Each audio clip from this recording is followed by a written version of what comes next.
여러분, 만약 출장에서 돌아온 내 집이 낯선 사람들로 가득 찬 난장판이 되어 있다면 어떠시겠어요?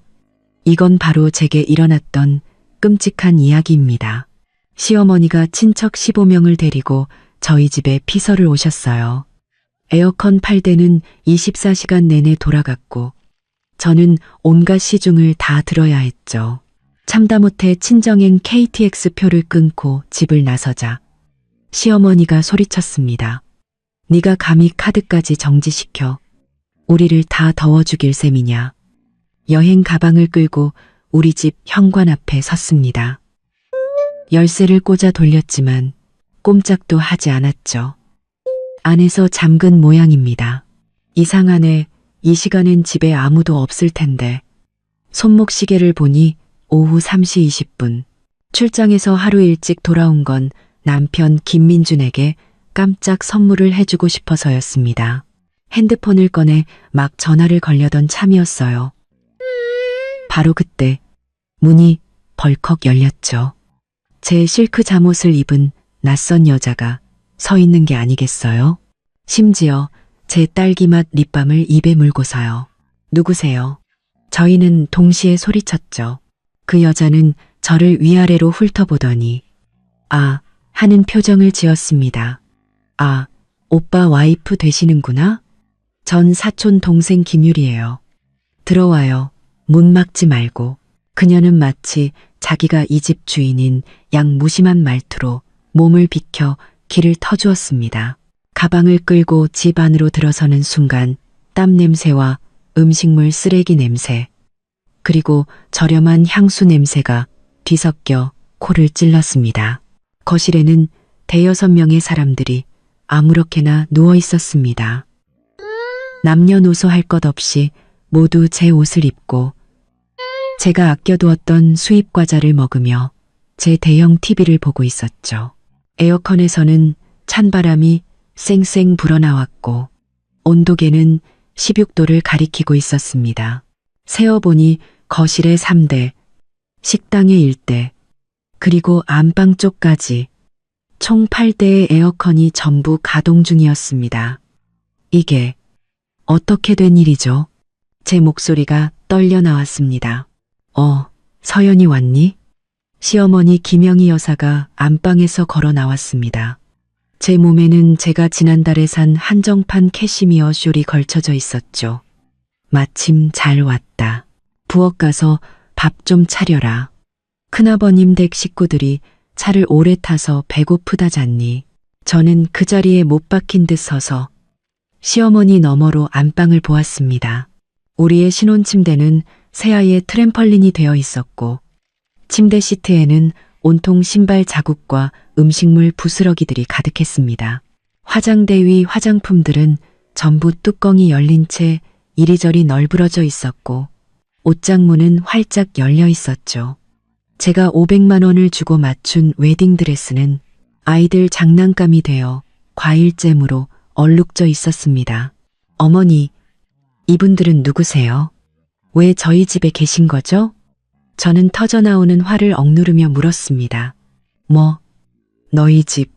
이건 내 아들 집이야. 시어머니의 목소리가 갑자기 커졌습니다. 다 우리 김씨 집안 친척들이지.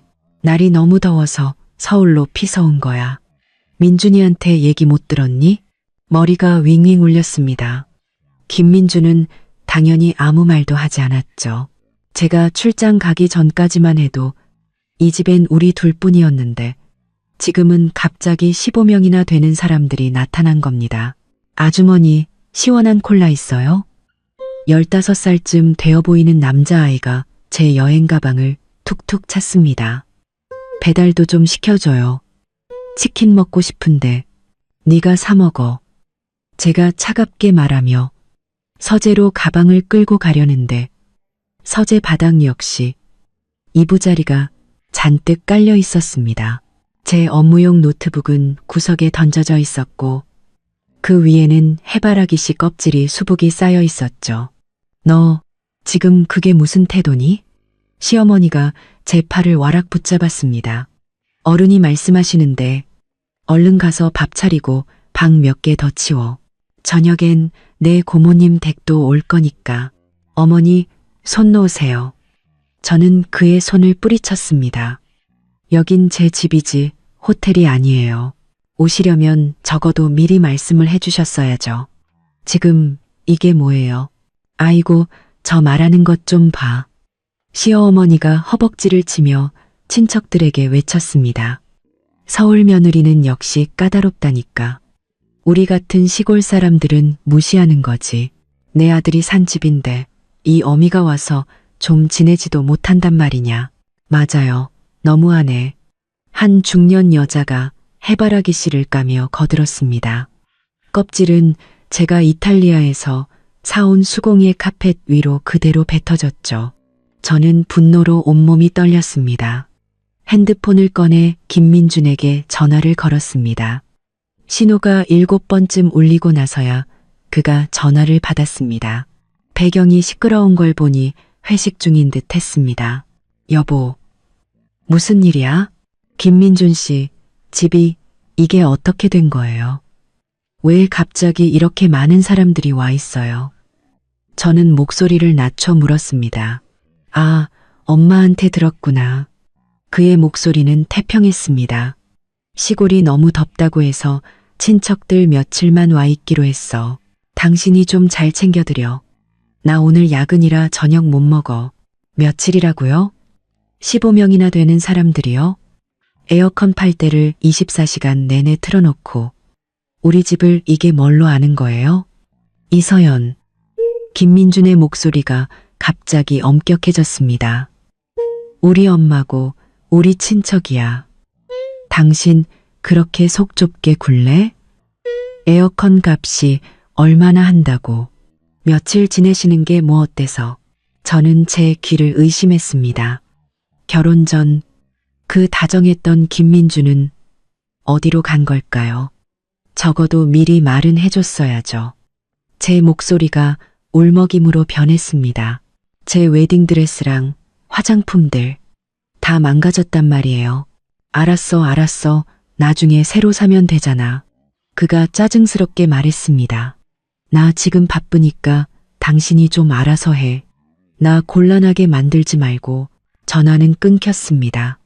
저는 그 자리에 서서 온몸의 피가 거꾸로 솟는 기분을 느꼈습니다. 시어머니는 의기양양한 표정으로 저를 쳐다봤고 친척들은 여전히 먹고 마시며 저에게는 눈길조차 주지 않았습니다. 주방으로 들어가 물이라도 한 잔 마시며 마음을 진정시키려 했습니다. 하지만 냉장고 문을 연 순간 저는 거의 기절할 뻔했습니다.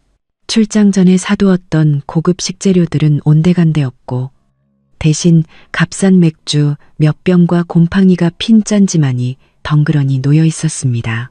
싱크대에는 더러운 그릇들이 산더미처럼 쌓여 있었고 가스레인지는 기름때로 번들거렸으며 쓰레기통은 넘치기 일보 직전이었습니다.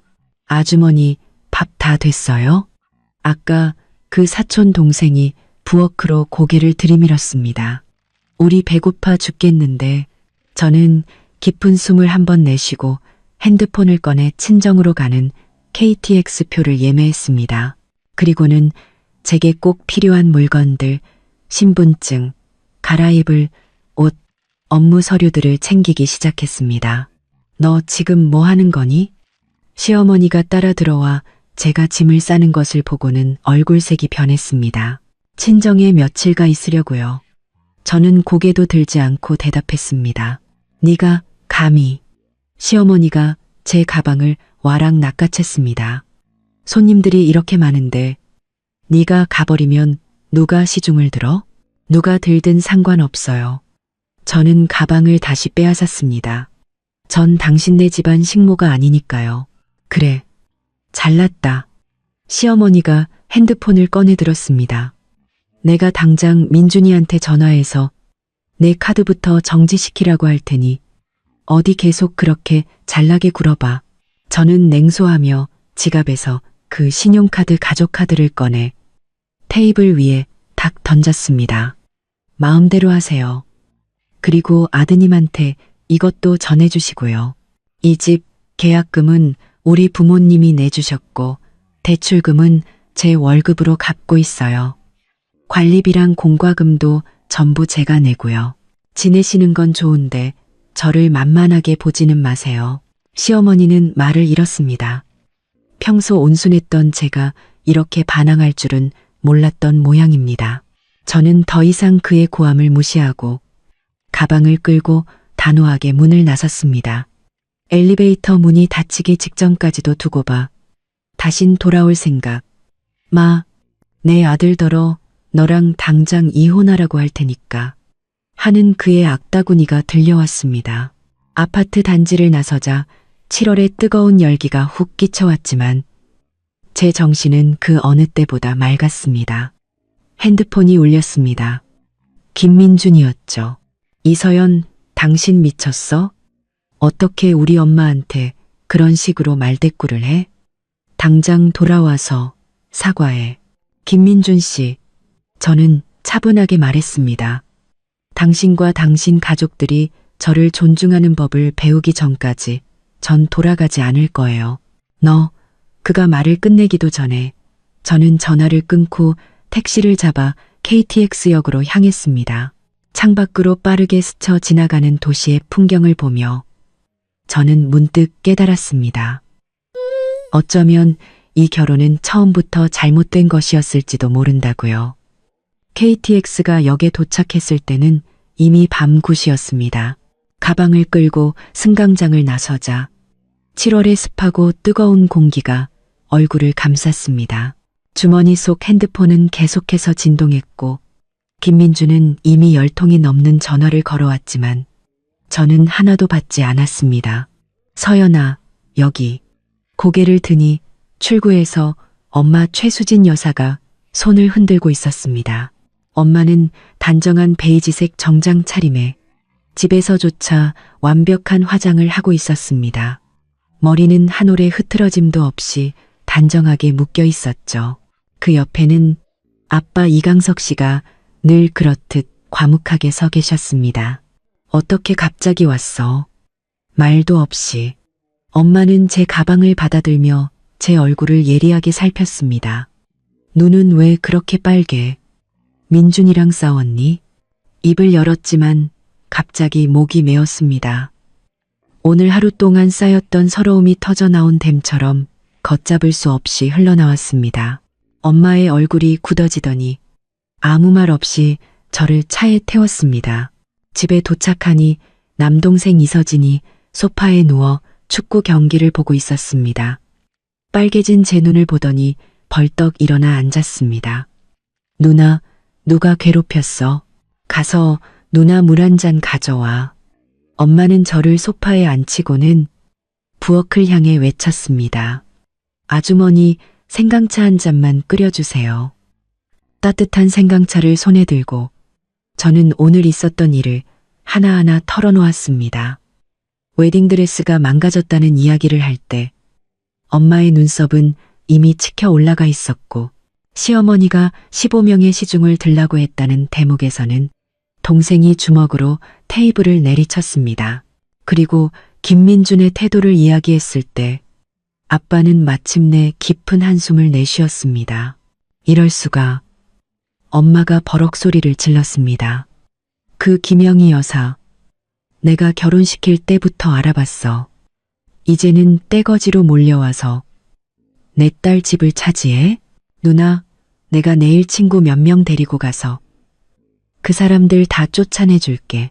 동생이 팔을 걷어붙이며 단단한 이두박근을 드러냈습니다.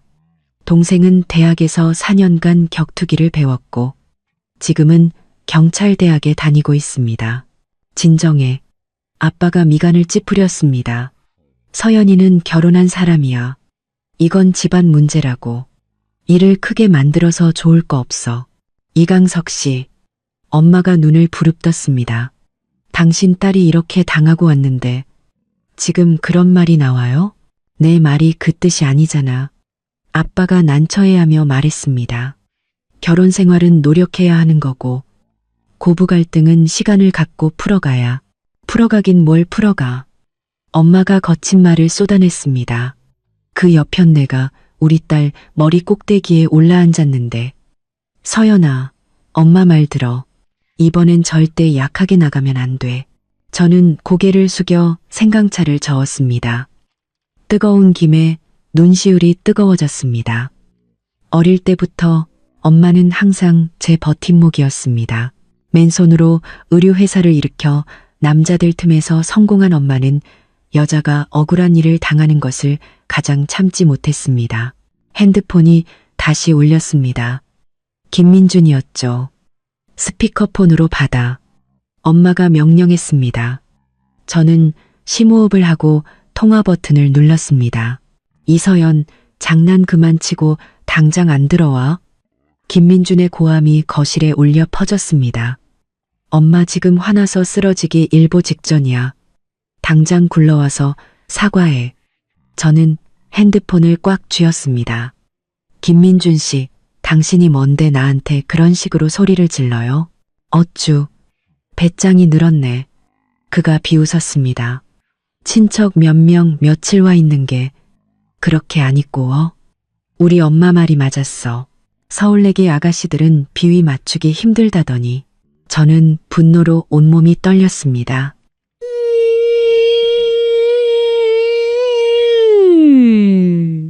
몇 명이에요.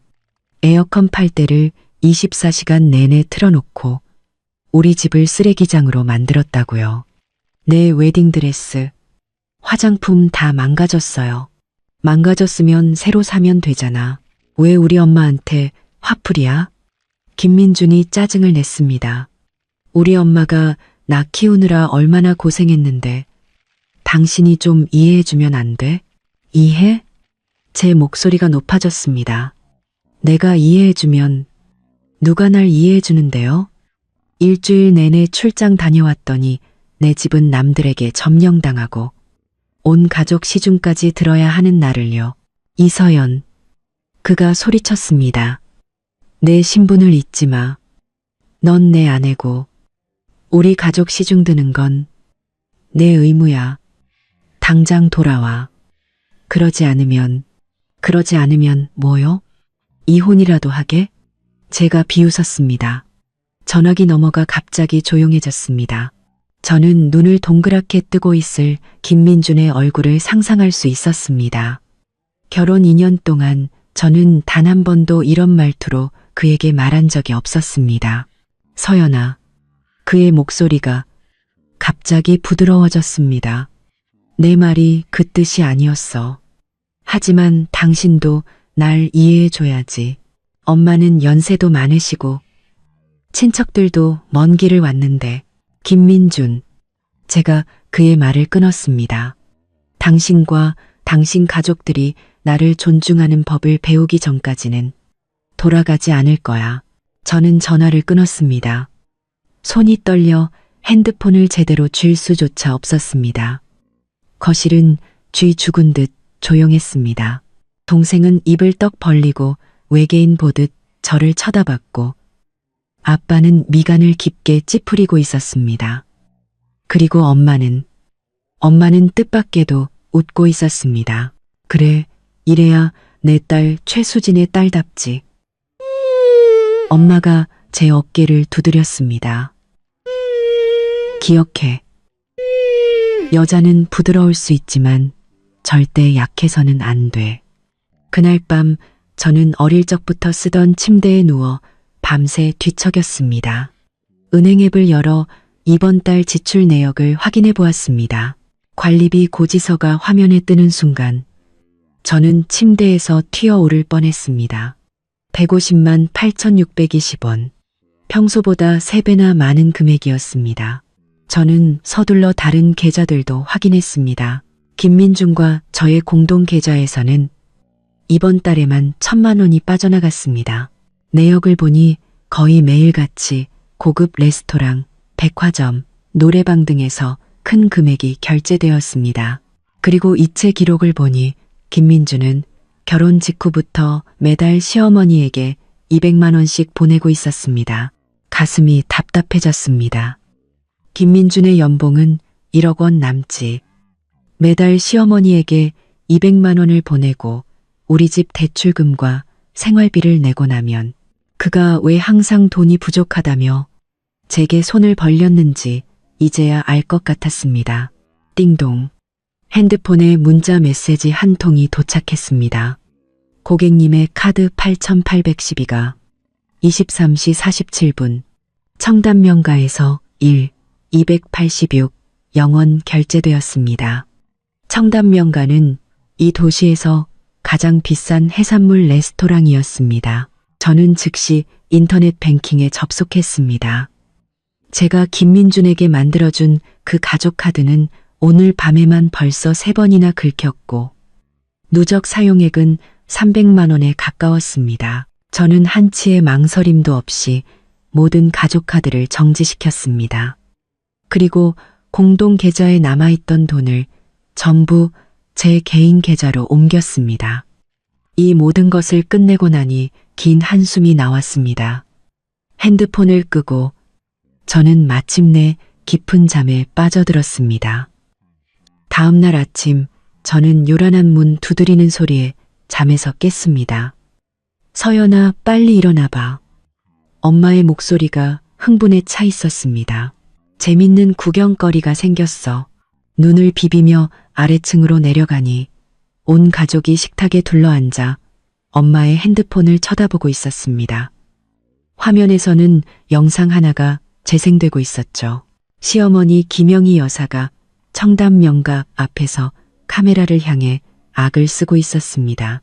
여러분, 이것 좀 보세요. 제 며느리 이서연이 사람도 아닙니다. 제 카드를 정지시켜서 우리 식구 10대 명이 밥도 못 먹게 생겼어요. 그녀의 뒤로는 그 친척들이 불만 가득한 얼굴로 서 있었습니다. 영상의 좋아요는 이미 10,000개를 넘어섰고 댓글창은 온통 욕설로 가득했습니다. 저런 며느리는 당장 이혼해야지. 시어머니 너무 불쌍하다. 아들이 며느리였더니 엄마는 버렸네. 요즘 여자들은 효심이 없어. 저는 눈앞이 캄캄해졌습니다. 어떻게 저렇게 흑백을 뒤집을 수가. 진정해.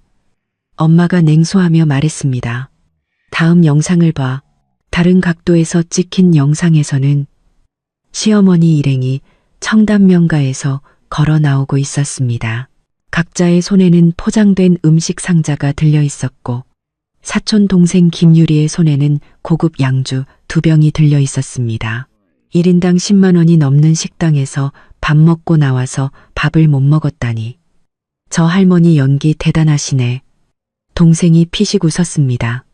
엄마가 댓글을 훑어보며 말했습니다. 벌써 진실을 밝히는 사람들이 나타났어.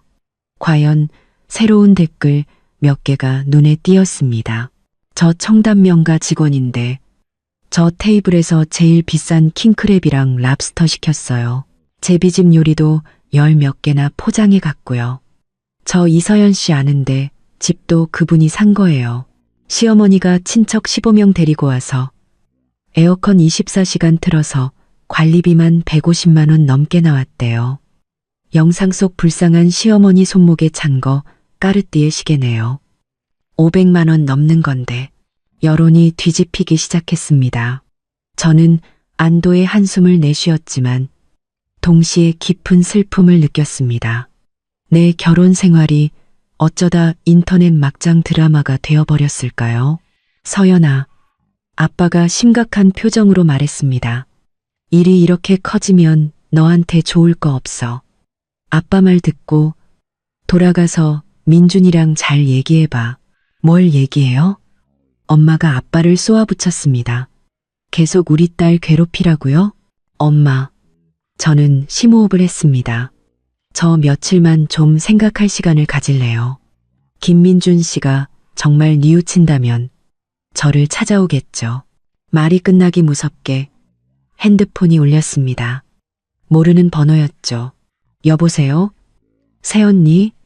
그 사촌 동생 김유리였습니다. 목소리가 몹시 짜증스러웠죠. 어떻게 카드를 정지시켜요?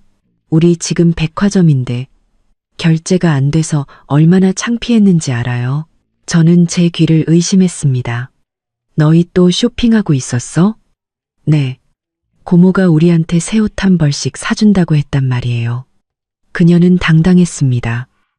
빨리 카드 복구시켜요. 네, 고모한테 전해. 저는 또박또박 말했습니다. 사고 싶은 게 있으면 당신들 돈으로 사라고.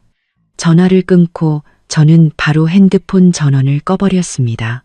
고개를 드니 엄마의 자랑스러운 눈빛과 아빠의 걱정스러운 표정이 보였습니다. 아빠, 엄마, 제가 조용히 말했습니다. 이번에는 쉽게 물러서지 않을 거예요. 여기서 고개를 숙이면 저를 기다리는 건 더 깊은 구렁텅이 뿐이라는 걸 아니까요. 월요일 아침 저는 회사 엘리베이터 안에서 금속 벽에 비친 제 모습을 보며 옷깃을 정리했습니다. 김민준을 보지 않은 지 사흘. 핸드폰에는 그의 부재중 전화 15통과 읽지 않은 메시지 27개가 쌓여 있었습니다. 처음에 분노에서 애원으로, 그리고 어젯밤에는 협박으로 변해가는 그의 메시지는 마치 감정의 롤러코스터 같았습니다. 이사님, 좋은 아침입니다. 안내 데스크 직원이 웃으며 인사했지만 그녀의 시선은 제 얼굴에 1초 더 머물렀습니다. 제 얼굴이 말이 아니라는 걸 저도 알고 있었습니다. 다크서클은 컨실러로도 가려지지 않았죠. 막자리에 앉자마자 비서가 황급히 뛰어들어왔습니다. 이사님, 아래층에 어떤 할머니가 사람들을 데리고 와서 이사님을 만나겠다고 해요. 보안팀에서 맡고 있는데 로비에서 난동을 부리고 있어요. 손에 들고 있던 커피잔을 떨어뜨릴 뻔했습니다. 누구인지는 물어볼 필요도 없었죠. 회의 중이라고 해. 용건 있으면 전화하라고 하고. 저는 애써 태연한 척했습니다.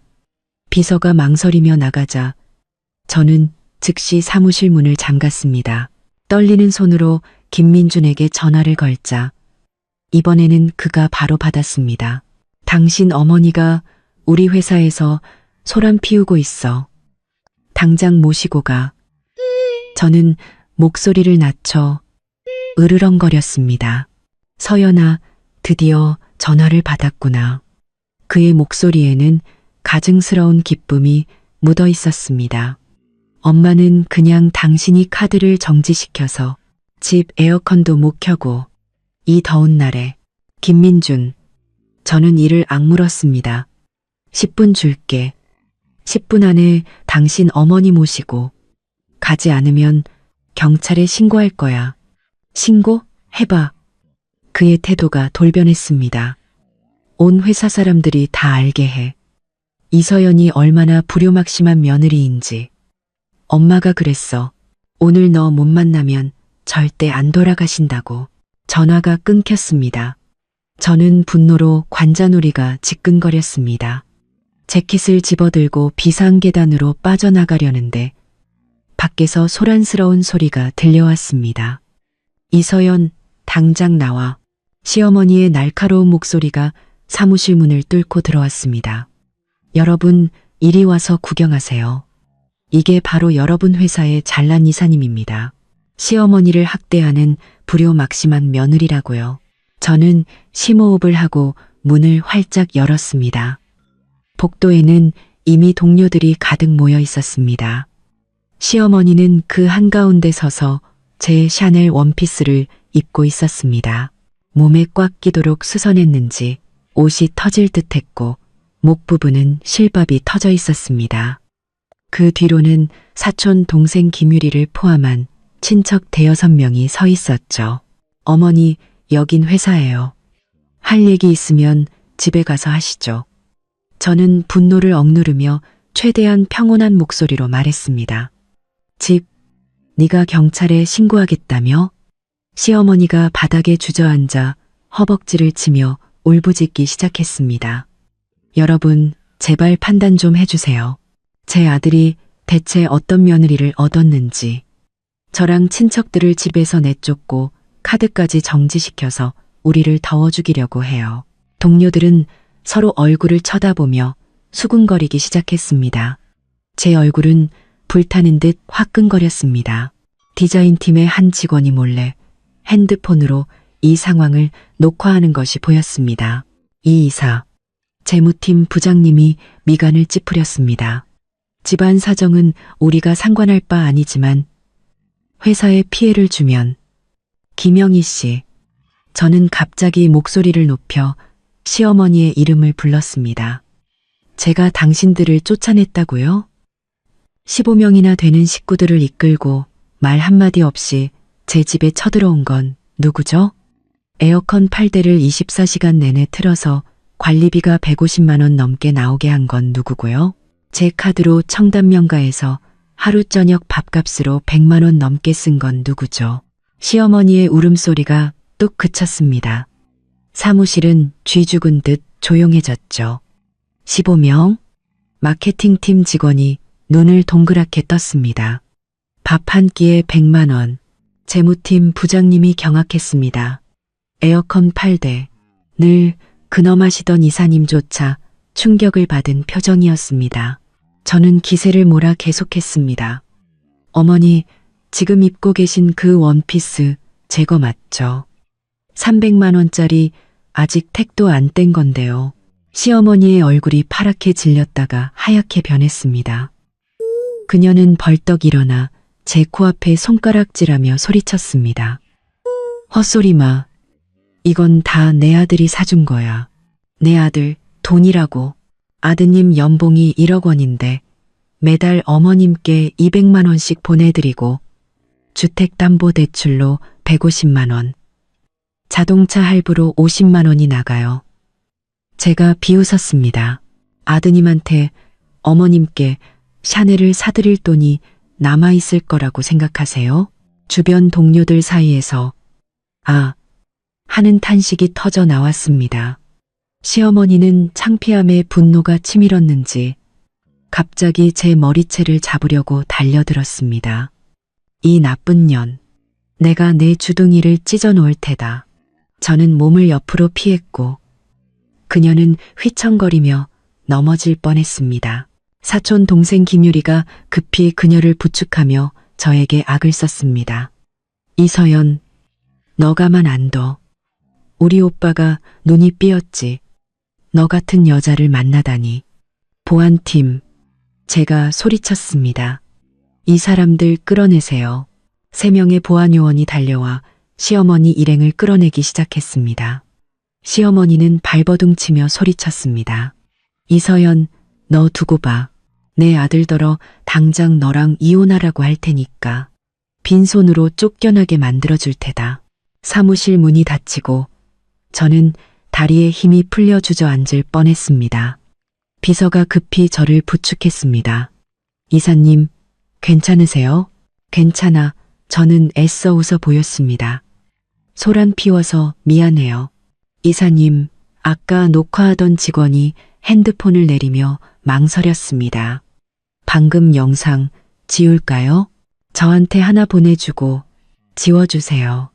저는 심호흡을 했습니다. 사무실로 돌아와 문을 잠그고 저는 마침내 참았던 눈물을 터뜨렸습니다. 핸드폰이 진동했습니다. 김민준이었죠. 이서연, 네가 감히 사람들 앞에서 우리 엄마를 모욕해. 그가 포효했습니다. 당장 집에 와서 사과해. 그러지 않으면 우리 이혼이야. 이혼. 마침내 그 단어가 공식적으로 등장했습니다. 이상하게도 저는 생각만큼 놀라지 않았습니다. 오히려 해방감을 느꼈죠. 좋아요. 제 목소리가 들렸습니다. 내일 오전 9시 구청에서 봐요. 전화기 너머는 죽음과 같은 정적이 흘렀습니다. 10초는 좋게 지났을까. 김민준이 더듬거리며 말했습니다. 너 뭐라고? 이혼에 동의한다고요. 저는 또박또박 말했습니다. 내일 9시 서류 챙겨서 와요. 이서연, 너 미쳤어? 그의 목소리가 갑자기 날카로워졌습니다. 고작 이런 일로 이혼을 해? 이혼녀 딱지 붙으면 얼마나 창피한지 몰라? 창피? 제가 비웃었습니다. 당신네 15명 식구 시중 드는 것보단 차라리 창피한 게 낫겠네요. 너 너 진정해. 그의 말투가 갑자기 부드러워졌습니다. 우리 다시 얘기 좀 하자. 할 얘기 없어요. 제가 그의 말을 끊었습니다. 내일 봐요. 전화를 끊고 저는 긴 한숨을 내쉬었습니다. 창밖의 햇살은 눈부셨지만 제 결혼 생활은 이미 엉망진창이 되어버렸다는 것을, 그리고 저 혼자 애써 외면하고 있었다는 것을 깨달았습니다. 오후에 잠시 회사에 양해를 구하고 갈아입을 옷을 챙기러 집에 들렀습니다. 현관문 앞에서 잠시 망설이다 열쇠를 꺼내 문을 열었습니다. 시큼한 냄새가 코를 찔렀습니다. 에어컨은 역시나 꺼져 있었고 집안은 찜통 같았습니다. 식탁 위에는 배달 음식 용기와 맥주병이 가득했고 바닥에는 해바라기 씨 껍질과 과일 껍질이 널려 있었습니다. 제 웨딩드레스는 구겨진 채 구석에 던져져 있었고 위에는 기름때가 묻어 있었습니다. 가슴 아픈 것을 애써 참으며 저는 침실로 향했습니다. 필요한 물건 몇 가지만 챙겨 나오려는데 문을 여는 순간 사촌 동생 김유리가 제 침대에 누워 핸드폰을 하고 있는 것이 보였습니다. 몸에는 제 실크 잠옷이 걸쳐져 있었죠. 어떻게 들어왔어요? 그녀가 벌떡 일어나며 경계했습니다. 여긴 내 집이니까. 제가 차갑게 말하며 옷장으로 향했습니다. 보석함을 여는 순간 제 머릿속이 윙하고 울렸습니다. 안은 텅 비어 있었습니다. 제가 1억 원 넘게 주고 산 결혼 반지, 목걸이, 시계가 전부 사라진 것입니다.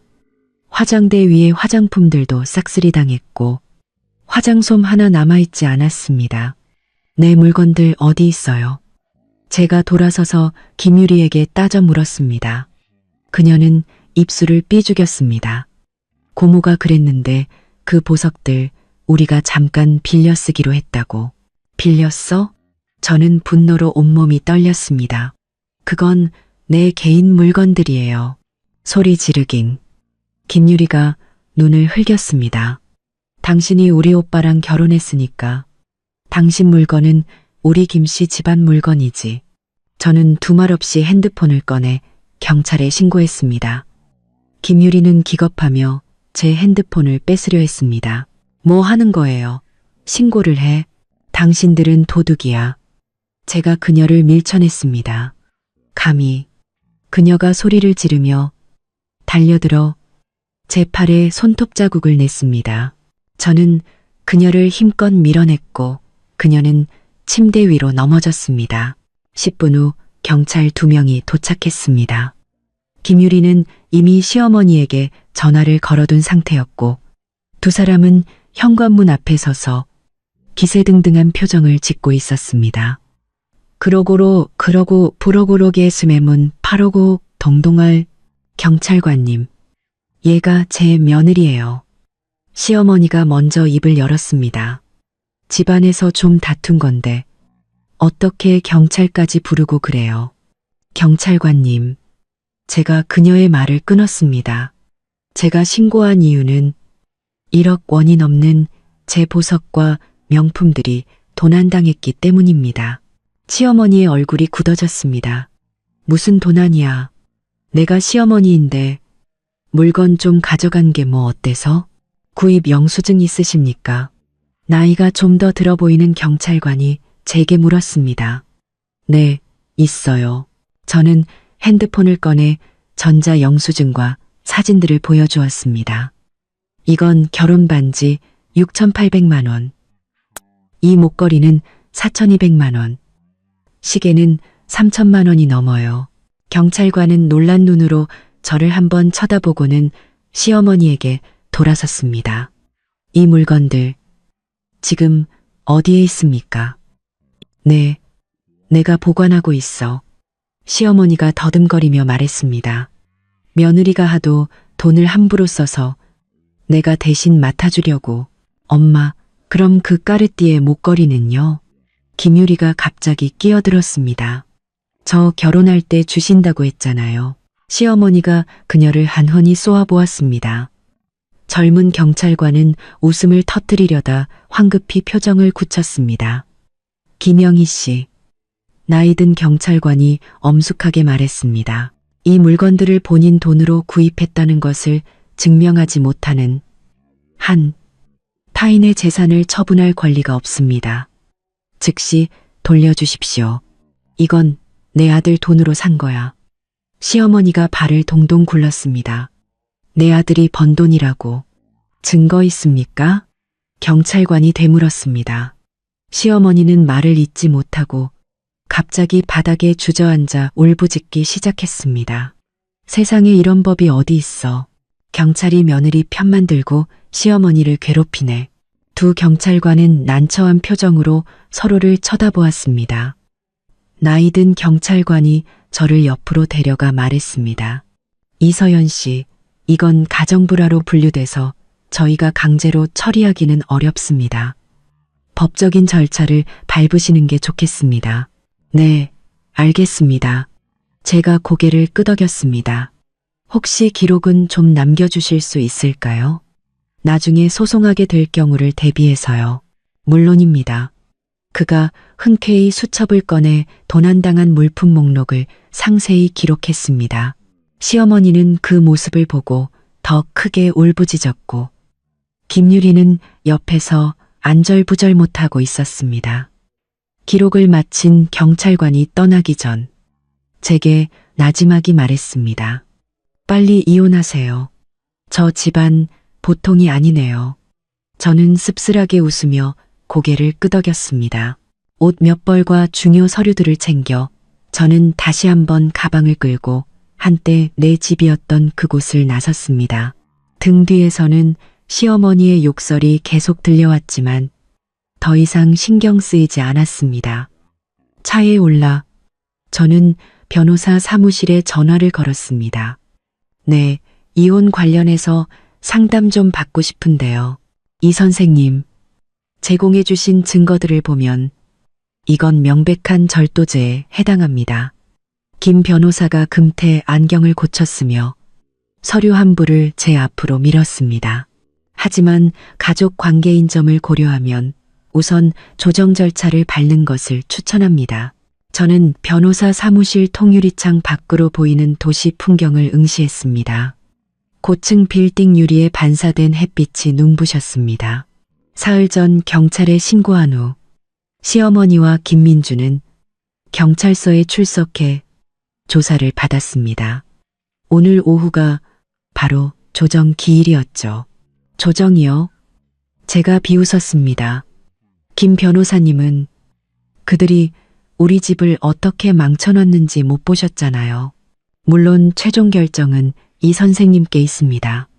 김 변호사의 목소리는 차분했습니다.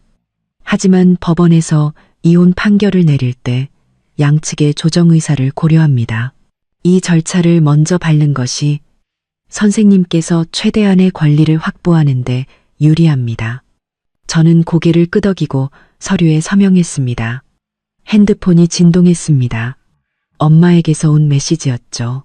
서연아, 아빠가 김민준네랑 연락했는데 오늘 오후에 경찰서에 같이 가기로 했대. 정말 이혼할 거니? 저는 답장하지 않았습니다. 제가 이혼을 결심한 후 집안 분위기는 미묘해졌습니다. 엄마는 전적으로 저를 지지했지만 아빠는 계속해서 신중하게 생각하라고 설득했습니다. 김민주는 처음에 분노에서 애원으로 그리고 어제는 협박으로 태도를 바꾸며 감정의 롤러코스터를 타고 있었죠. 이 선생님, 그리고 한 가지 더 있습니다. 김 변호사가 목소리를 낮췄습니다. 남편분 회사, 최근에 재정 상황이 별로 좋지 않은 것 같더군요. 네, 무슨 말씀이세요? 제가 고개를 번쩍 들었습니다. 제 의뢰인 중에 그쪽과 거래하는 분이 있는데 자금 사정이 꽤 어렵다고 들었습니다. 큰 프로젝트 몇 개가 무산되었다고 하더군요. 김 변호사가 의미심장하게 말했습니다. 제 가슴이 철렁 내려앉았습니다. 김민주는 회사에 문제가 있다는 말을 단 한 번도 한 적이 없었습니다. 오히려 곧 승진해서 연봉이 오를 거라고 자랑했었죠. 이제와 생각해보니 매달 시어머니에게 보내던 200만 원과 최근 잦아진 야근과 회식 모두가 의심스러웠습니다. 변호사 사무실을 나와 저는 곧장 친구 지연의 회사로 향했습니다. 지연은 제 대학 동기로 지금은 증권사에서 애널리스트로 일하고 있어 정보가 빨랐습니다. 서연아, 지연은 저를 보자마자 달려와 꽉 안아주었습니다. 세상에, 너 왜 이렇게 말랐어? 그녀의 사무실 소파에 앉아 저는 최근 2달간 겪은 일을 몽땅 털어놓았습니다. 지연의 표정은 충격에서 분노로 그리고 마침내 걱정으로 변했습니다. 김민준 회사, 문제 있는 거 맞아. 그녀는 김 변호사의 말을 확인해 주었습니다. 작년에 수주했던 정부 프로젝트 몇 개가 다 엎어졌대. 지금 빚 독촉에 시달리고 있을걸. 저는 커피잔을 쥔 손에 힘을 주었습니다. 손가락 마디가 하얗게 변했죠. 그럼 그 사람이 나랑 결혼한 건 확실하진 않지만 지연이 제 손을 토닥였습니다. 내 아버님이 건설업계에서 가지신 영향력이나 어머님의 의류회사를 생각하면 김민준이 처음부터 다른 속셈이 있었을 수도 있어 속이 울렁거렸습니다. 청혼하던 날 김민준이 아빠의 서재에서 무릎을 꿇고 평생 저에게 잘하겠다고 맹세했던 기억이 떠올랐습니다. 그때 아빠의 표정이 어딘가 미묘했는데 이제와 생각하니 아빠는 이미 무언가 눈치채셨던 걸지도 모릅니다. 오후 2시 저는 시간에 맞춰 경찰서에 도착했습니다. 부모님은 이미 조정실 앞에서 기다리고 계셨습니다. 아빠는 정장을 말끔하게 차려입고 엄숙한 표정을 짓고 있었고 엄마는 세련된 바지 정장 차림으로 저를 보자마자 다가와 손을 잡았습니다. 걱정 마, 엄마가 있잖아. 김민준과 시어머니는 10분 늦게 도착했습니다. 들어서자마자 시어머니가 소리쳤습니다. 아이고, 사돈어른들도 오셨네요. 마침 잘 됐네. 어디 한번 따져봅시다. 대개 따님이. 김영희 씨, 조정관인 40대 여경이 조용하지만 단호한 목소리로 말했습니다. 조용히 하시고 절차에 따라주시죠. 시어머니는 입을 삐죽이며 김민준 옆에 앉았습니다. 김민준은 제가 사준 아르마니 정장을 입고 머리를 단정하게 빗었지만 눈은 충혈되어 있었습니다. 그는 복잡한 눈빛으로 저를 뚫어지라 쳐다보았습니다. 조정관은 먼저 각자의 입장을 들어보았습니다. 제가 보석도난 사건을 이야기하자마자 시어머니가 벌떡 일어나 소리쳤습니다. 거짓말. 그 보석들은 내 아들이 사준 거고 내가 대신 보관한 것뿐이야. 엄마, 김민준이 그녀를 말리며 조정관에게 말했습니다. 경찰관님, 이건 다 오해입니다. 제 아내가 요즘 스트레스가 많아서 좀 예민해져서 그렇습니다. 김민준. 분노에 목소리가 떨렸습니다. 당신, 다시 한번 말해봐. 서연아. 그가 갑자기 목소리를 낮추고 애원하는 눈빛을 보냈습니다. 우리 집에 가서 얘기하면 안 될까? 엄마한테 물건 다 돌려드리라고 할게. 친척들도 다 보낼게. 필요 없어요. 제가 차갑게 말했습니다. 저는 오늘 공식적으로 이혼을 요구하러 왔습니다. 조정실은 순간 정적이 흘렀습니다. 김민준의 얼굴은 새하얗게 질렸고 시어머니는 꼬리 밟힌 고양이처럼 소리를 질렀습니다. 이혼? 어림없는 소리. 내 아들이 얼마나 잘났는데 너한테 시집 온 건 내 복이야. 김영희 씨, 엄마가 버럭 소리쳤습니다. 대개 아들이 뭐가 잘났다고. 결혼할 때 집 계약금도 우리가 해줬고 인테리어는 서연이가 번 돈으로 했어. 당신네 식구들은 기생충처럼 빌붙어 살면서 무슨 염치로 그런 말을 해. 최수진 씨. 시어머니도 지지 않았습니다.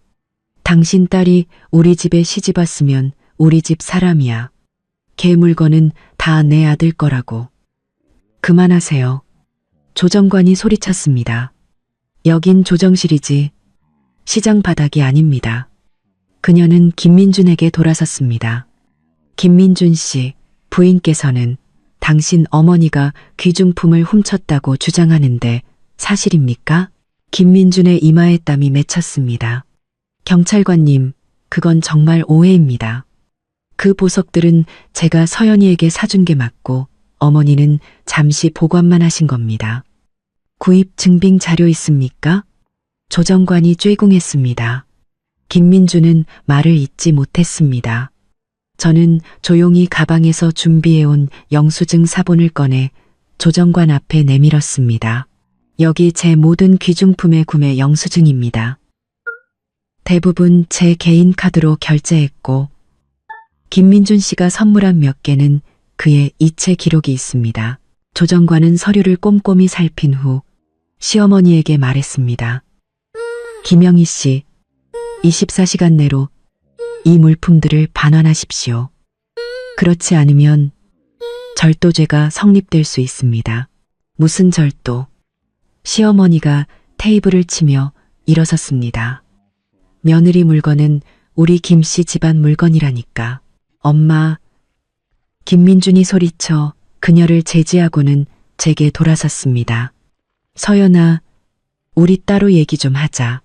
제가 고개를 젓자 조정관은 잠시 휴정을 선언했습니다.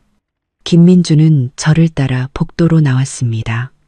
그가 제 손목을 와락 붙잡았습니다. 이서연, 너 대체 원하는 게 뭐야? 이혼. 제가 그의 손을 뿌리쳤습니다. 내일 제 변호사가 연락할 겁니다.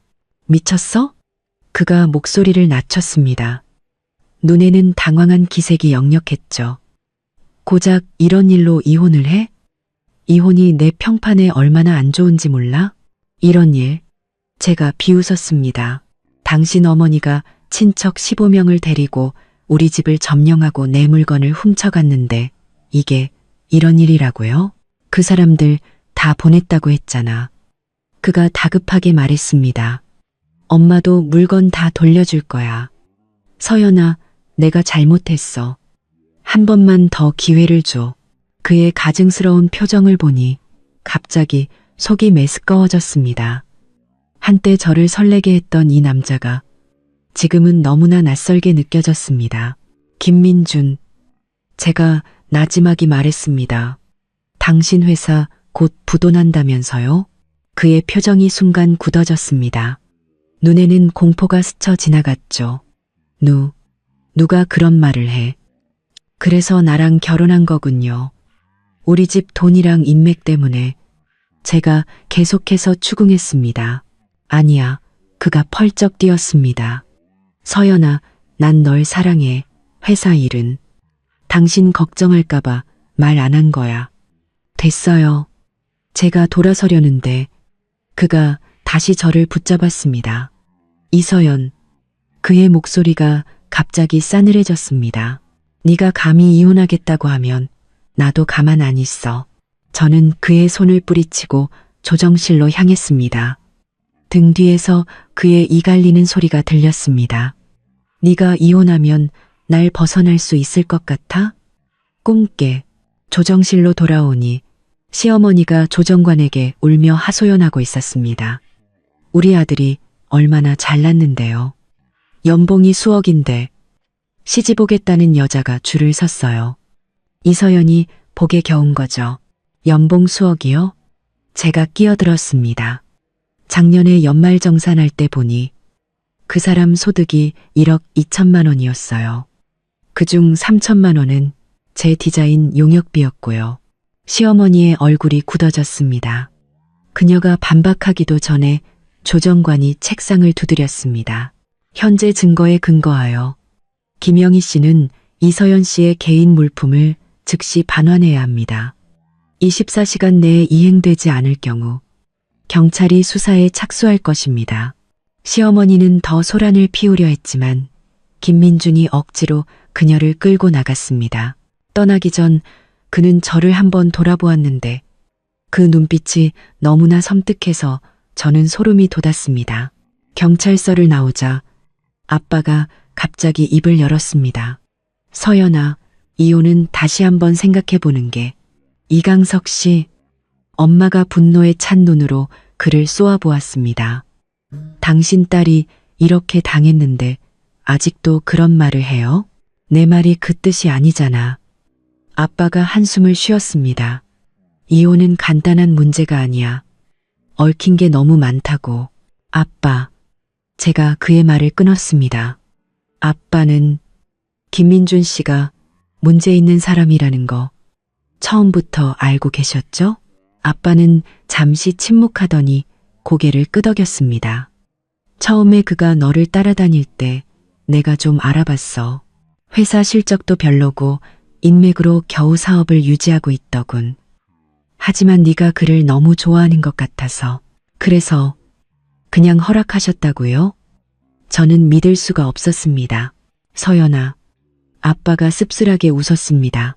그때 네가 얼마나 그에게 빠져 있었는데 내가 무슨 말을 한들 네가 들었겠니? 저는 아무 말도 할 수 없었습니다. 그렇습니다. 사랑에 빠진 여자는 눈이 멀기 마련이죠. 처음 김민준을 만났던 건 한 파티에서였습니다. 그는 말끔한 정장 차림에 화술도 뛰어났고 제게 유독 친절했습니다. 석 달 후 저는 그가 준비한 요트 프러포즈에 눈물을 흘리며 네라고 대답했죠.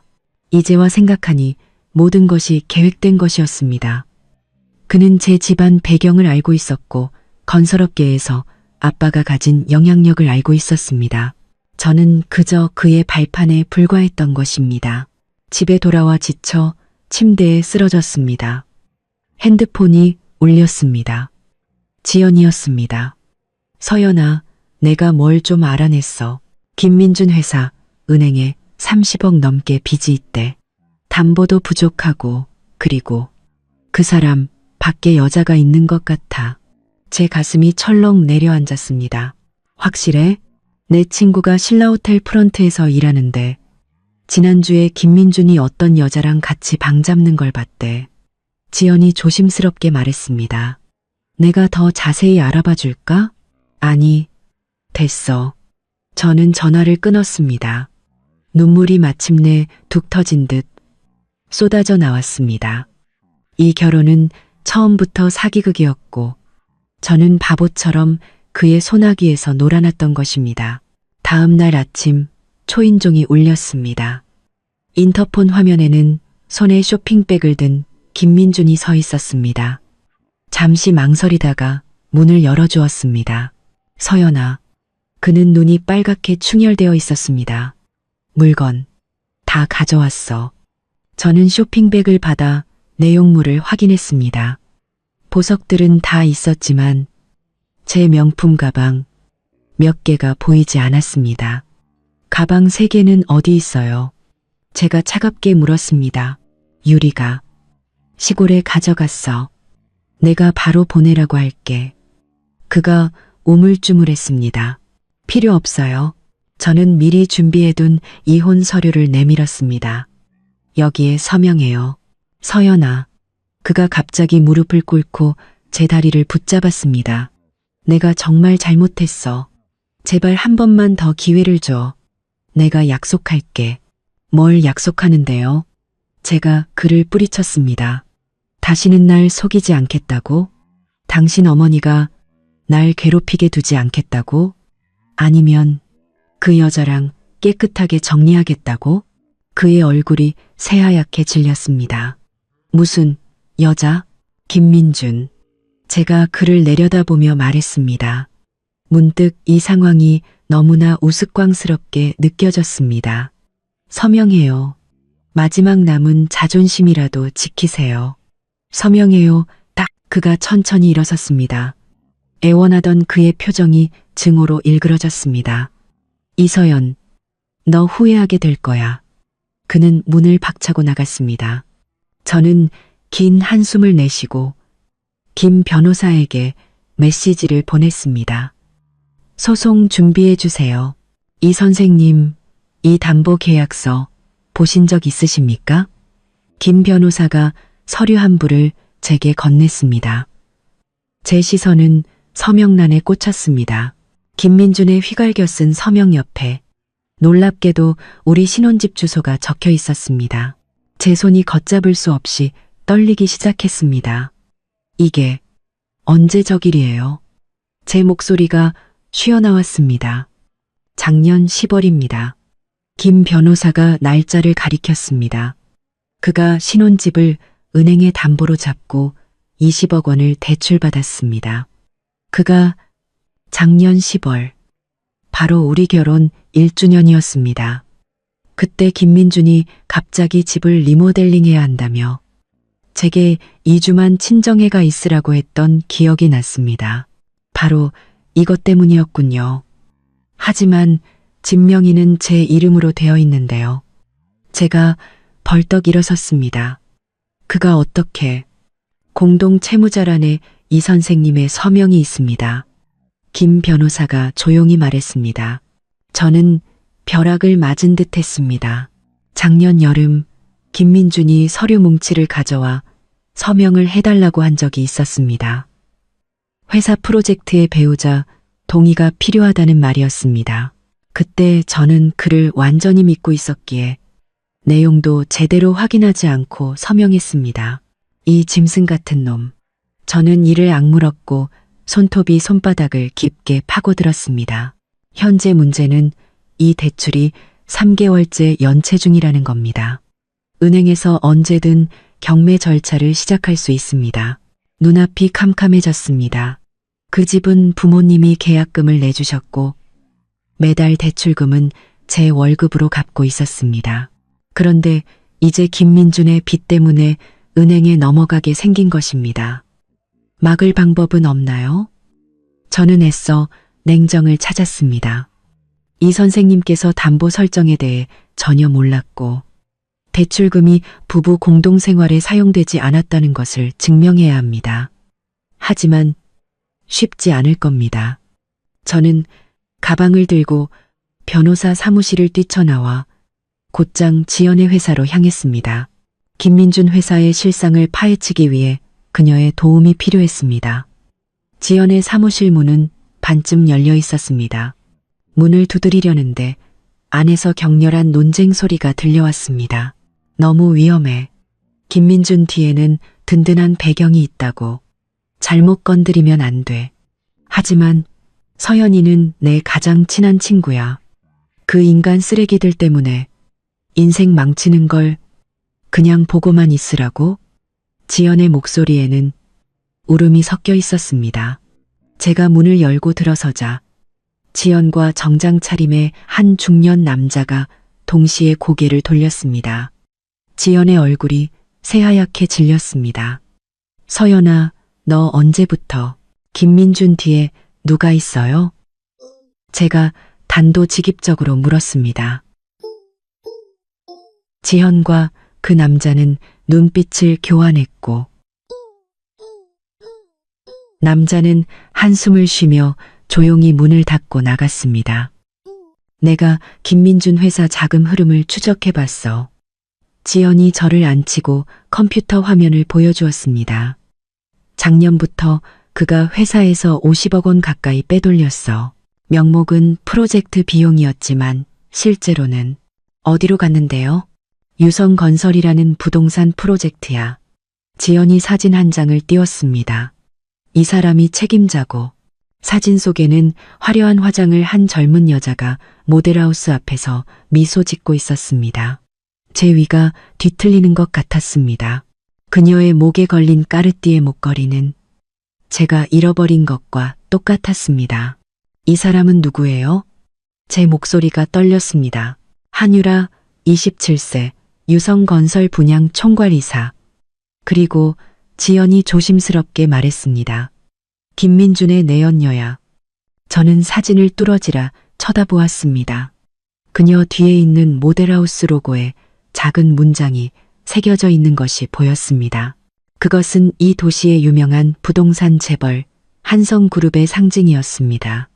그녀 한성그룹과 한태성 회장의 숨겨진 딸이야. 지현이 제 추측을 확인해 주었습니다. 김민준은 그녀를 통해 한성그룹이라는 줄을 잡고 유성 건설 프로젝트로 재기하려고 했던 거지. 하지만 프로젝트는 망했고 지금은 빚더미에 앉은 거야.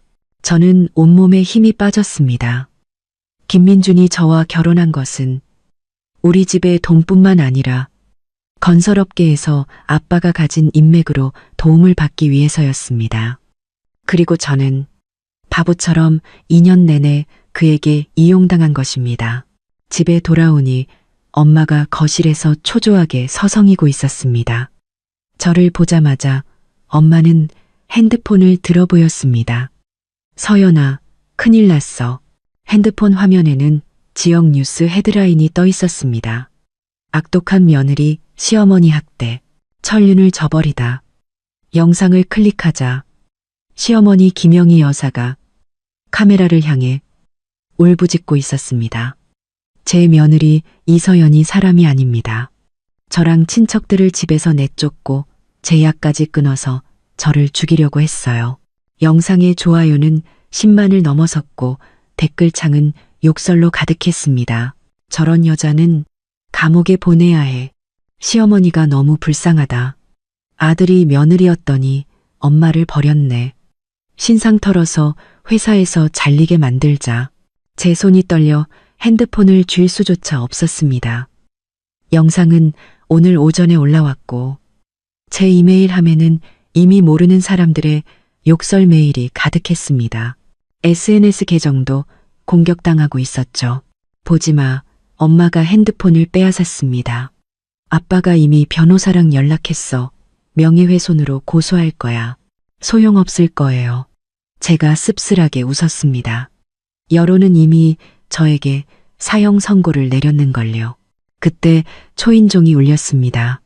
인터폰 화면에는 김민준이 말끔한 정장 차림으로 커다란 장미 꽃다발을 들고 서 있었습니다. 저 인간, 당장 쫓아내. 엄마가 소리쳤습니다. 저는 고개를 젓고 통화 버튼을 눌렀습니다. 무슨 일이죠? 서연아.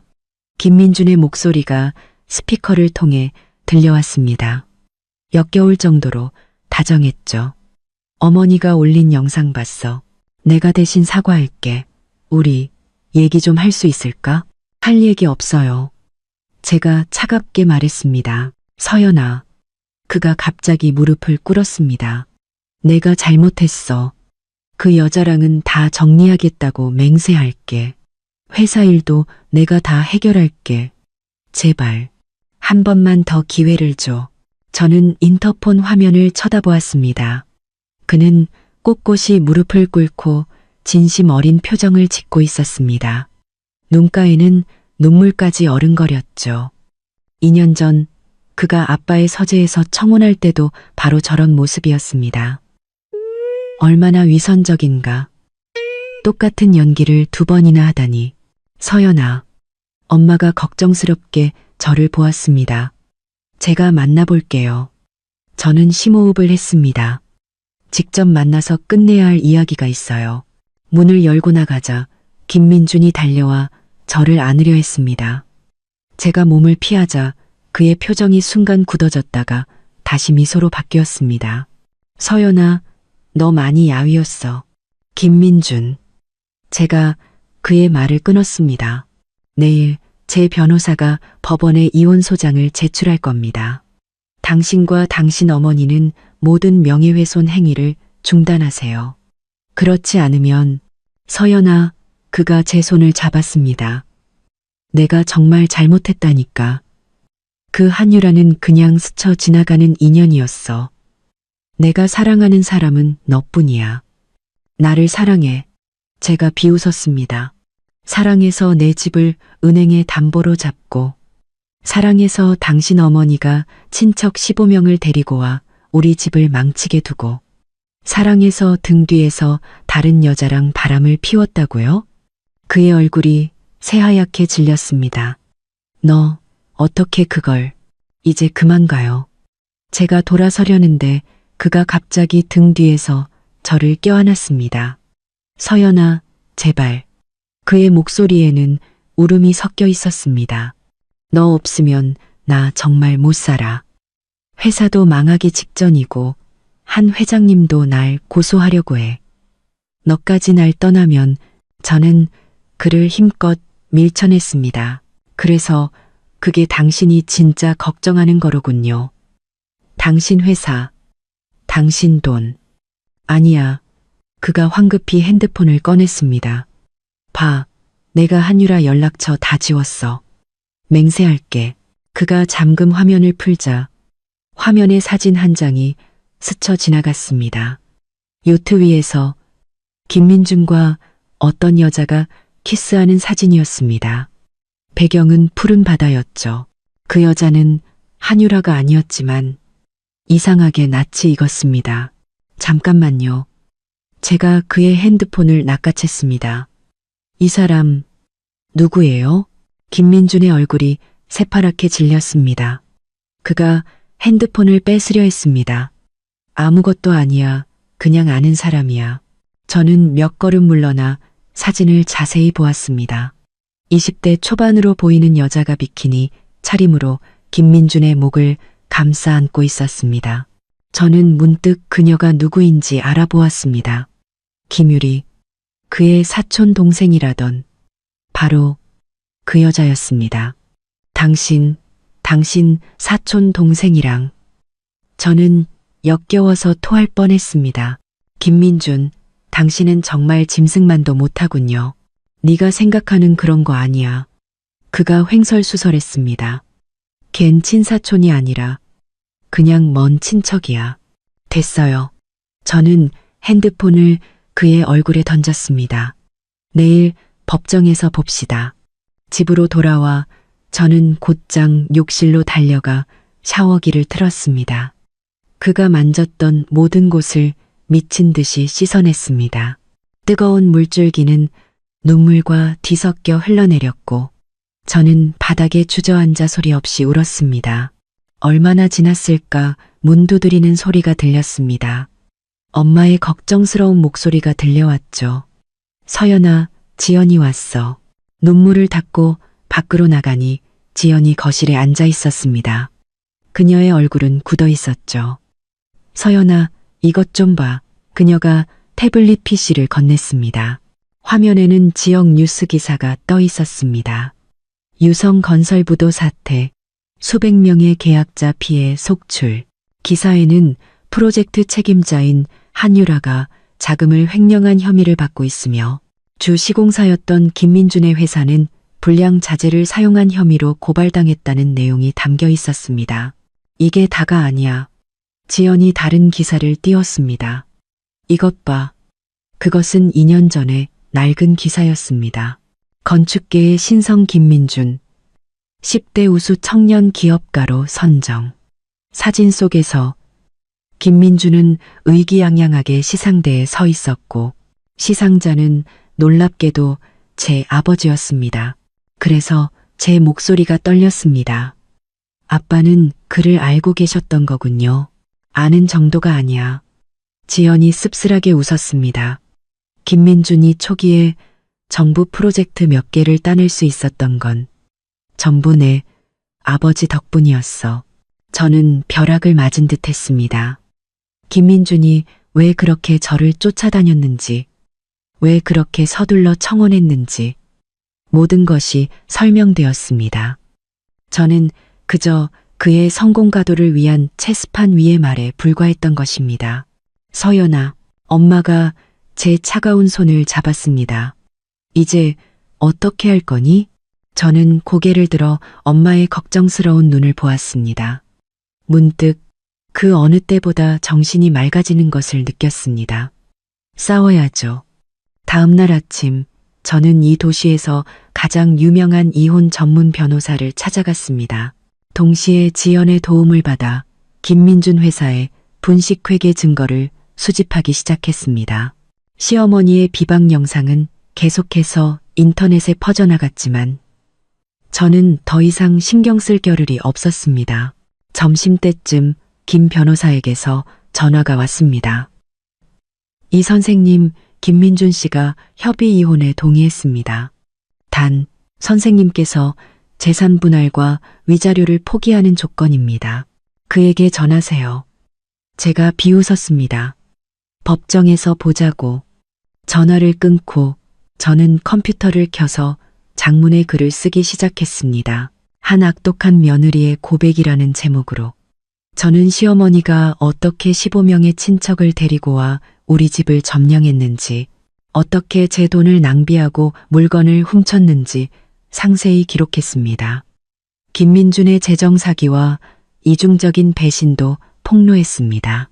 경찰서 조정 기록, 쇼핑 영수증, 관리비 고지서, 그리고 요트 위에서의 그 사진까지 첨부했습니다.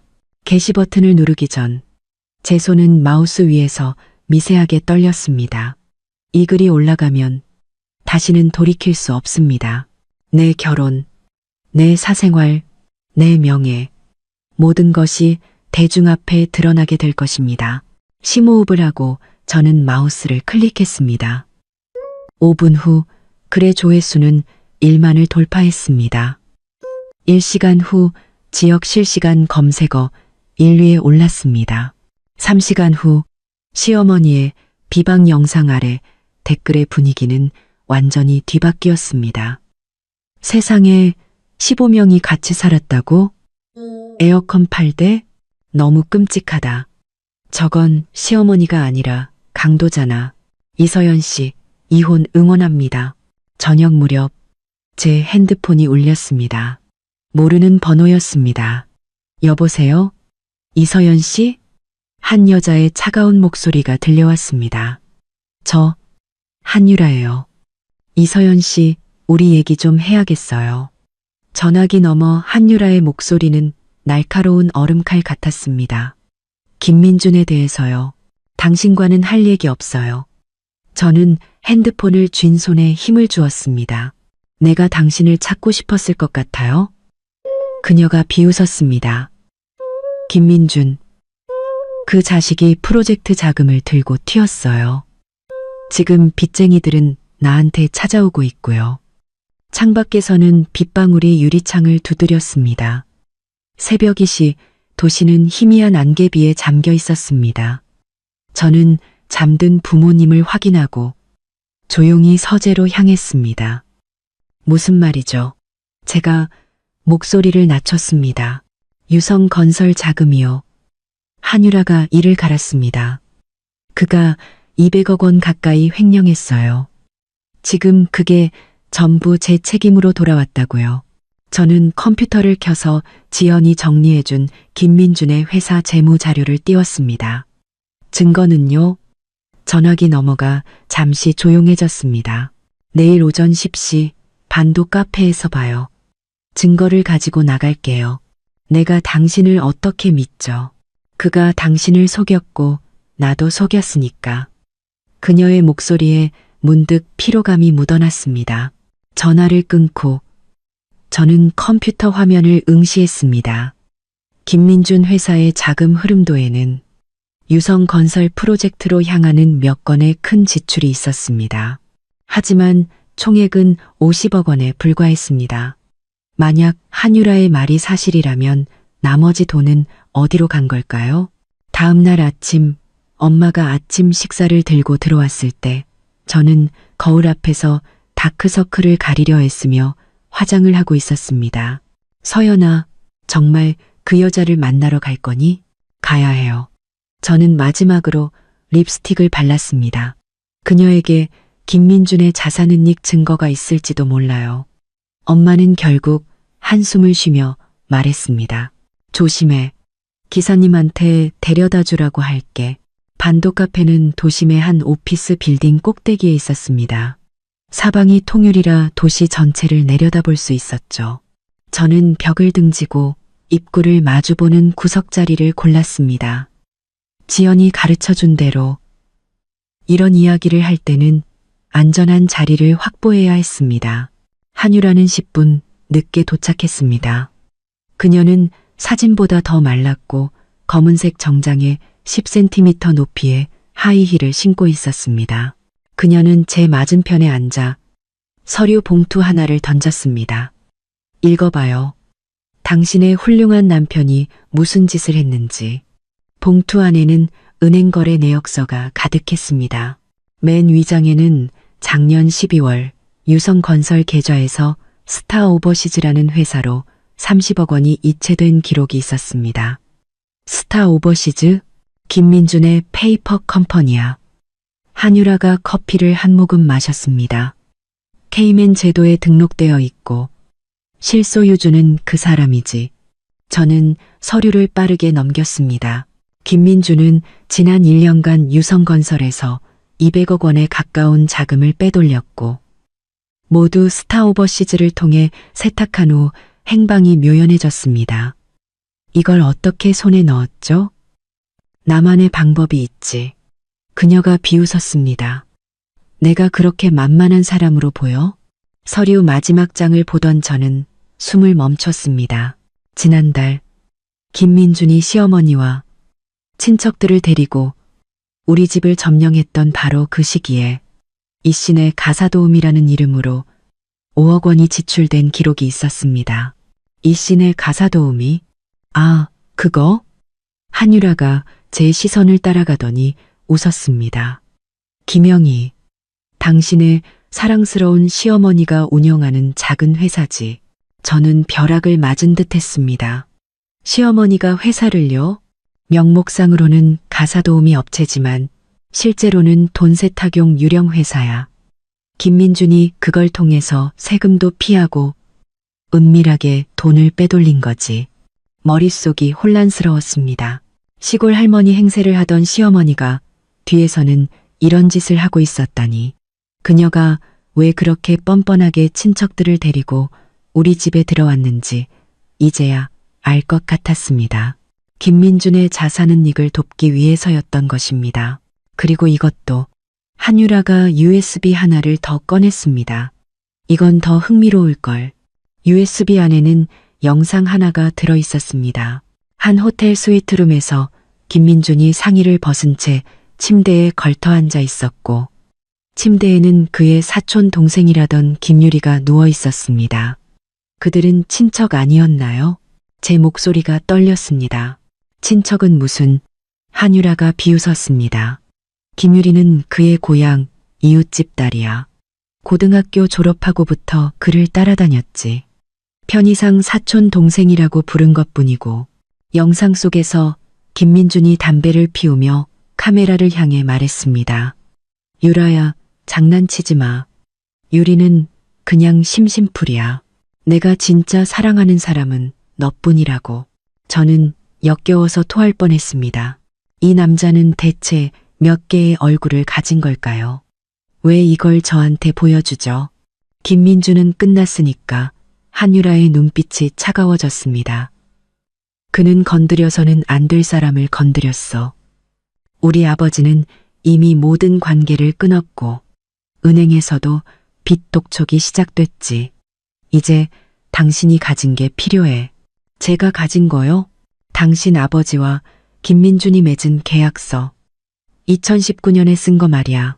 저는 완전히 멍해졌습니다. 무슨 계약서요? 그때 제 핸드폰이 울렸습니다.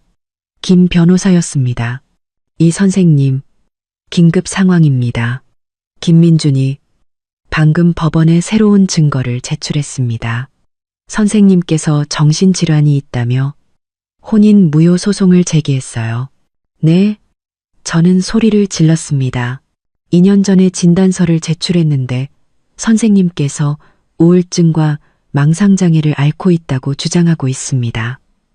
법원에서 이미 접수했고 내일 오전에 재판이 열립니다.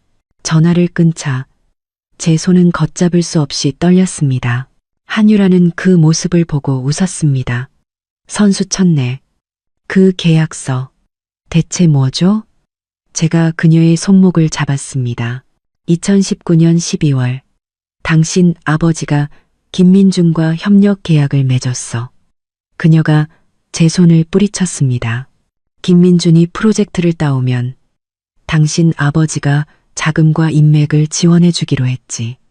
그 대가로 김민준은 당신과 결혼하기로 약속했고 제 세상이 무너지는 것 같았습니다. 그래서 제 결혼은 처음부터 거래였다고요? 아빠는 그걸 알고 계셨고 믿기 싫겠지만 사실이야. 한유라가 일어서며 말했습니다. 반격하고 싶으면 내일 법정에서 봐. 당신 아버지도 데리고 오는 게 좋을 거야. 그녀가 돌아서려는데 제가 그녀를 붙잡았습니다. 잠깐만요. 왜 저를 돕는 거죠? 나는 당신을 돕는 게 아니야, 이서연. 한유라가 돌아보며 차갑게 웃었습니다. 나는 그를 파멸시키고 있는 거지. 집에 돌아오니 아빠가 서재에서 신문을 읽고 있었습니다. 저는 문을 열고 들어가 한유라에게서 받은 계약서 사진을 그의 앞에 던졌습니다. 설명 좀 해주시죠. 제 목소리는 얼음장 같았습니다. 아빠가 돋보기를 벗자 그의 얼굴이 새하얗게 질렸습니다. 서연아, 이건 네가 생각하는 그런 게. 그럼 뭔데요? 제가 소리쳤습니다. 저를 김민준에게 팔아넘긴 거잖아요. 아니야. 아빠가 벌떡 일어섰습니다. 그 계약서는 나중에 추가로 쓴 거야. 네가 민준이를 만난 후에 네가 그를 너무 좋아해서 그의 회사에 투자하기로 결정했던 거라고. 그래서 아빠는 그가 저에게 불순한 의도로 접근했다는 걸 알고 계셨군요. 눈물이 터져 나왔습니다. 아빠는 힘없이 의자에 주저앉았습니다. 그때는 그냥 그가 장래가 유망한 청년이라고만 생각했어. 장래요? 제가 히스테릭하게 웃었습니다. 그가 지금 제가 정신병자라며 혼인 무효 소송을 걸었어요. 이게 아빠가 보신 훌륭한 사위의 모습인가요? 엄마가 소리를 듣고 달려왔습니다. 계약서 사진을 본 엄마의 얼굴이 굳어졌습니다. 이강석 씨, 당신 어떻게? 수진아, 내 말 좀 들어봐. 아빠가 횡설수설했습니다. 나는 그냥 서연이를 돕고 싶었을 뿐이야. 걔가 민준이를 얼마나 좋아했는데. 그래서 당신 딸의 행복을 도박에 걸었다고요? 엄마의 목소리가 떨렸습니다. 아빠는 제게 말했습니다. 서연아, 내일 내가 법정에 같이 갈게. 내가 다 설명할게. 뭘 설명하는데요? 제가 비웃었습니다. 어떻게 자기 딸을 불구덩이로 밀어 넣었는지 설명하시게요. 저는 문을 박차고 나갔습니다. 차가운 밤 공기를 맞으며 하염없이 걷다가 정신을 차려보니 지연의 집 앞이었습니다. 지연은 흠뻑 젖은 저를 보고 아무 말 없이 욕실로 이끌었습니다. 뜨거운 물줄기 아래서 저는 마침내 무너져 내렸습니다. 짐승 같은 놈들. 지연이 분노했습니다. 김민준이 감히 정신과 진단서까지 위조해? 그리고 내 아버지는 세상에 부탁이 있어. 저는 눈물을 닦았습니다. 스타오버시즈라는 회사랑 이신의 가사 도우미, 시어머니 회사에 대해 좀 더 알아봐줘. 지연은 고개를 끄덕이고 즉시 컴퓨터를 켰습니다. 2시간 후 우리는 놀라운 사실을 발견했습니다. 스타오버시즈는 김민준이 실소유주가 맞았고 200억 원에 가까운 돈이 해외 계좌로 빠져나갔습니다. 이신의 가사도우미는 설립 8개월 만에 수백억 원의 매출을 올린 유령 회사였죠. 서연아, 지연이 갑자기 소리쳤습니다. 이것 봐. 화면에는 김민준과 시어머니가 한 고급 레스토랑에서 한태성 회장과 마주 앉아 있는 사진이 떠 있었습니다. 날짜는 3달 전이었습니다. 그들은 처음부터 한패였어. 저는 온몸에 소름이 돋았습니다. 김민주는 아빠의 자원을 노리고 제게 접근했고 한유라를 통해 한성그룹의 지원을 받았습니다. 이제 양쪽 모두에서 더 이상 얻을 것이 없자 정신병 카드를 꺼내 모든 것을 정리하려 한 것입니다. 다음 날 아침, 저는 가장 격식 있는 정장을 입고 완벽한 화장을 했습니다. 거울 속의 여자는 눈가는 붉었지만 눈빛은 단호했습니다. 아빠가 문 앞에서 저를 기다리고 있었습니다. 그의 얼굴은 초췌했고 눈 밑에는 짙은 그늘이 져 있었습니다. 법원 앞에는 이미 기자들이 몰려 있었습니다. 김민주는 저를 보자 잠시 놀란 듯 했지만 이내 가증스러운 표정으로 다가왔습니다.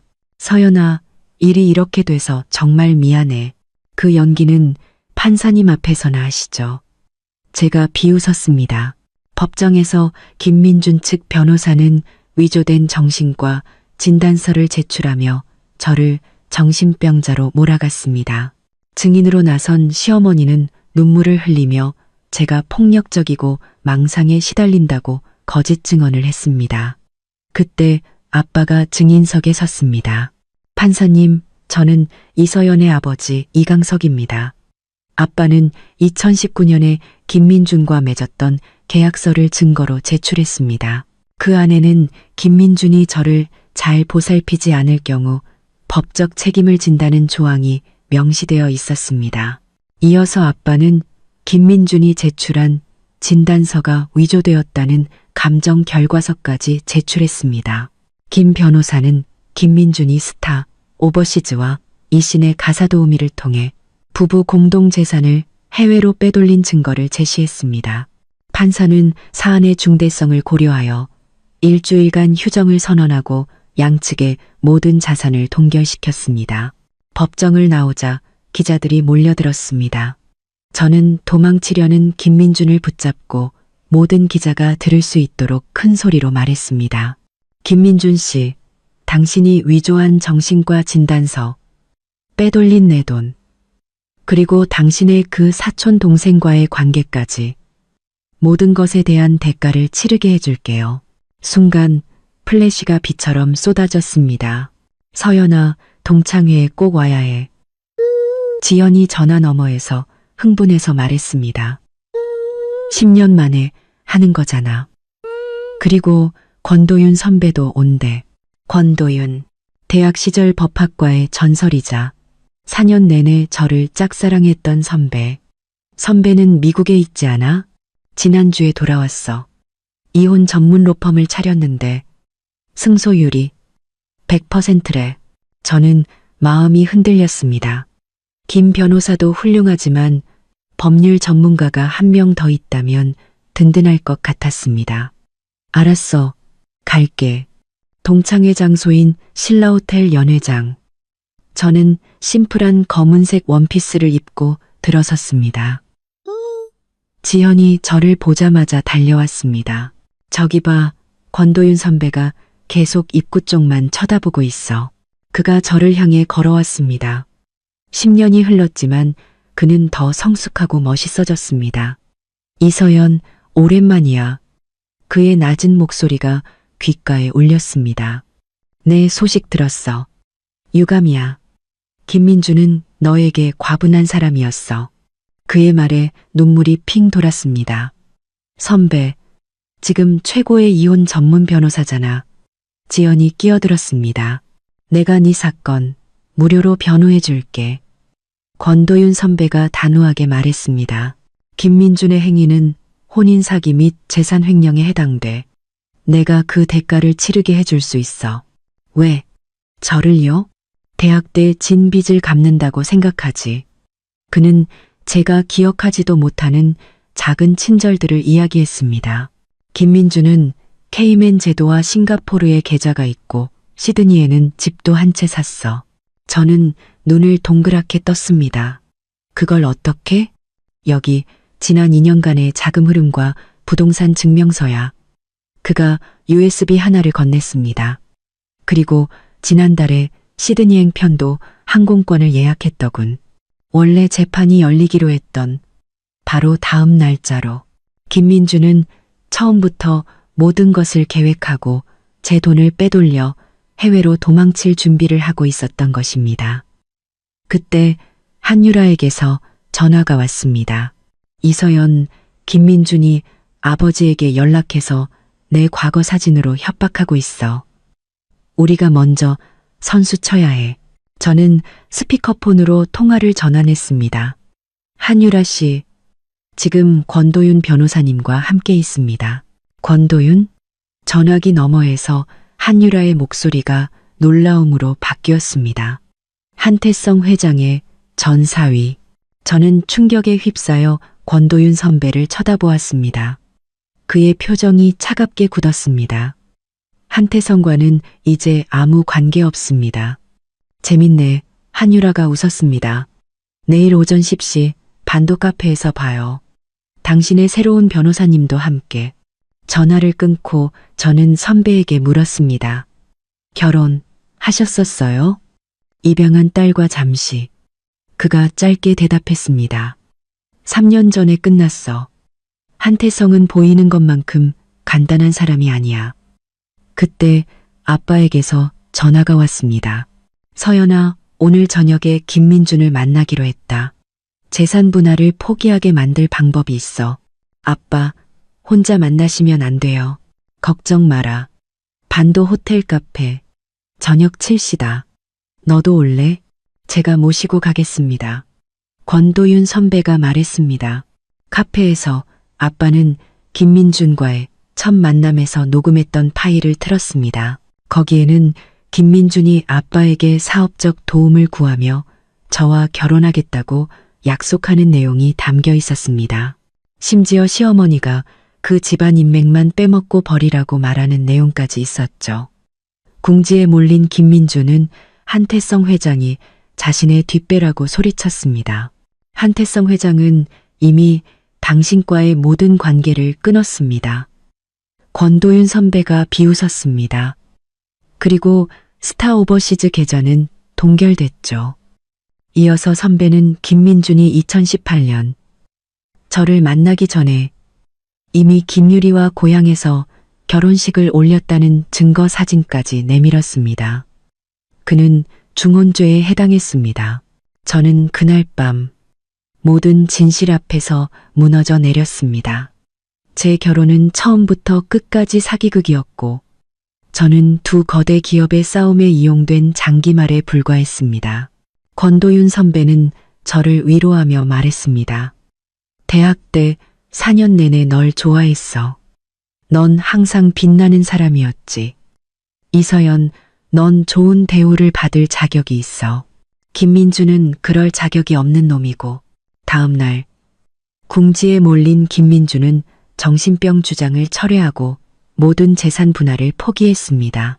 그리고 저는 권도윤 선배와 함께 모든 것을 끝내기 위해 시드니로 향했습니다. 시드니 공항에 도착하자마자 저는 친구로부터 문자를 받았습니다. 이서연 씨, 시드니에 온 걸 환영해요. 이몽을 만나고 싶으면 혼자 달링 하버 카페로 와요. 권도윤에게는 비밀로 하고. 이건 함정이야. 권도윤 선배의 표정이 굳어졌습니다.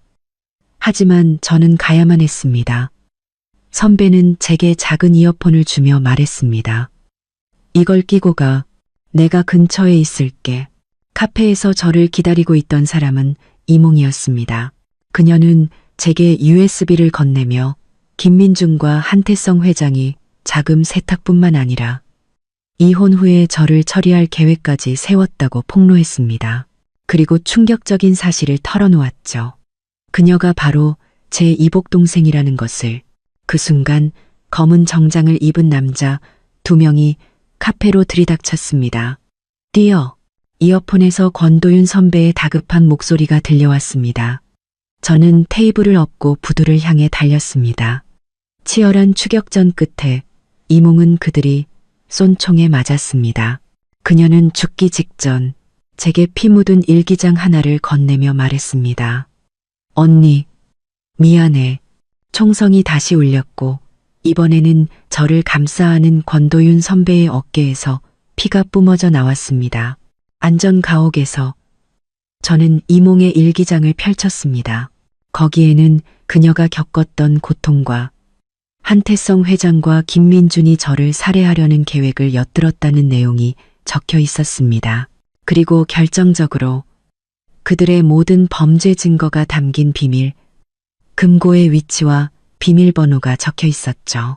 다음 날 호주 연방경찰이 한태성 회장의 별장을 급습했습니다. 저와 권도윤 선배는 통역사 신분으로 현장에 동행했습니다. 한태성과 김민준은 이미 한국으로 도망친 후였지만 우리는 금고에서 그들의 모든 범죄를 입증할 결정적인 증거들을 찾아냈습니다. 3년 전 권도윤 선배의 아내를 살해하라는 한태성의 지시서까지도요. 한국으로 돌아오자 공항은 아수라장이었습니다. 한태성과 김민주는 국제범죄 혐의로 수배되었고 모든 자산이 동결되었습니다. 제2혼 소송은 남편의 중혼과 사기 혐의로 신속하게 처리되었고 빼앗겼던 모든 재산을 돌려받았습니다. 이몽의 장례식은 비 오는 날 조용히 치러졌습니다. 아빠는 그제야 모든 사실을 고백하며 제 앞에 무릎을 꿇고 용서를 빌었습니다. 한 달 후 모든 것이 끝났습니다. 권도윤 선배가 저를 한강이 보이는 레스토랑으로 불렀습니다. 한태성은 아프리카로 도피했지만 그의 제국은 무너졌어. 김민주는 말레이시아에서 체포되어 송환 중이고 저는 씁쓸하게 웃었습니다. 이제 정말 끝났네요. 아니, 그가 제 손을 잡았습니다. 이제 시작이지. 네? 아버지 회사를 물려받기로 했어요. 저는 강 건너편의 야경을 보며 말했습니다. 처음부터 다시 시작할 거예요. 권도윤 선배가 미소 지었습니다. 혹시 법률 고문 필요하지 않아? 선배, 시간 있으세요? 너를 위해서라면. 그의 눈빛이 진지해졌습니다. 언제나 강바람이 부드럽게 불어왔습니다. 한때 저를 절망에 빠뜨렸던 이 도시에서 저는 마침내 다시 시작할 용기를 얻었습니다.